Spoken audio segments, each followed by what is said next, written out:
On January 19th, 2015, 14-year-old John Smith of St. Charles was out on the frozen lake of Lake St. Louis. Him and his friends were playing on the ice until disaster struck. The ice caved in and Smith fell through and drowned. Two of the men who were part of the rescue team for John that day, Christopher Fay and Joseph Morrow of the Lake St. Louis Fire Department, agreed to a recent interview prior to the movie's release to offer the inside story of what really happened in and out of the water that day. There were actually three juveniles that were on the ice that day, and one of them had made it off the ice. He didn't fall through. Another one was holding on to the edge of the ice, and John Smith, who was the young man who actually drowned that day, was already underwater. Smith drowned for 14 minutes before being found by Lake St. Louis Fire Department and was without a pulse for an additional 45 minutes. So in all, Smith was dead for over an hour. One moment I do remember is when Tommy Shine hooked him and started to pull up. I remember seeing his body. He had a white t-shirt on. And I remember grabbing for him, but I could not, the depth perception was, he was deeper than I thought. I did like 2 ghost grabs before I could actually grab him. He looked closer than he was, and I just remember that white shirt, it was almost like glowing in the water.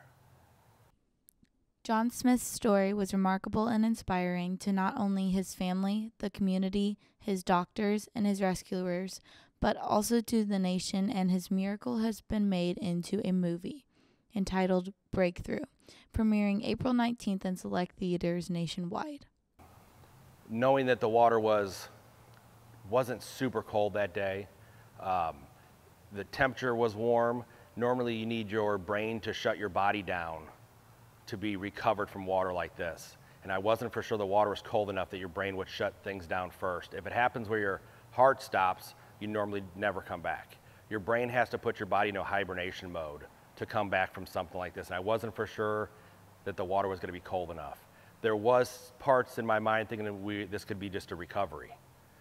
Even though we don't treat it like a recovery, we were still going to do a full workup on them. There was some time that I thought that we were just working a recovery at the time. Never losing hope worked out in everyone's favor that day, as Smith made a miraculous comeback after an event that was looking to take his life.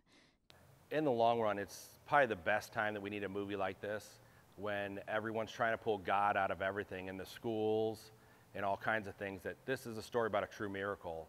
And you know, it's to get people who believe and people who don't believe to see the story and give them a chance to see what their faith is. The Lake St. Louis Fire Department keeps in contact with John Smith, as this was not like most of their day-to-day calls.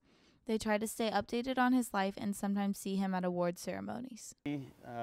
There's moments and calls that you remember and things that stand out. And I guess to me, the moment that stood out is when they actually pulled John from the water. That's something that I've seen several times in my career. And the fact that he was so young, that kind of hits home with you, because I had teenage daughters at the time and a son who was very young, and you think about those things when you see it happening in front of you. And to see John get pulled out of the water that day, lifeless, and everybody working on him together was something I'll remember. Be sure to check out this amazing miracle on April 19th in theaters near you.